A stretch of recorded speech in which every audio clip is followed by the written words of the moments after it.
বাংলাদেশের প্রথম, পরবর্তী আমাদের 7 নম্বর কোশ্চেন, বাংলাদেশের প্রথম বিচার বহির্ভূত হত্যাকাণ্ড কত সালে সংঘটিত হয়েছিল এবং কে সে হত্যাকাণ্ডের শিকার হয়েছিলেন?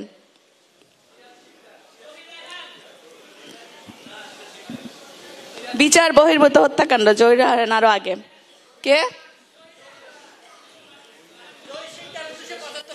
কে? জহির শিকদার 1975 জহির শিকদার নামে কেউ নাই।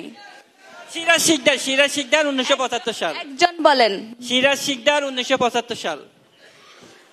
আপনি আগে ভুল বলেছেন, আপনারটা নিব না। কে বলেছেন সিরাজ শিকদার? নাম কি? আচ্ছা, পেছনের থেকে নিচ্ছি আমি। ওকে, পেছনে। Tejgaon college, Hridoy. Sorry, Tejgaon college. কি বলছে? হৃদয়। আপনার নাম বলছেন? জি জি, উত্তর বলেন। সিরাজ শিকদার। কে সিরাজ শিকদার। 1975। 26 সাল। 1975। তারিখটা বলেন। 1975। আচ্ছা, ঠিক আছে, হয়নি। আচ্ছা, আর কেউ বলবেন?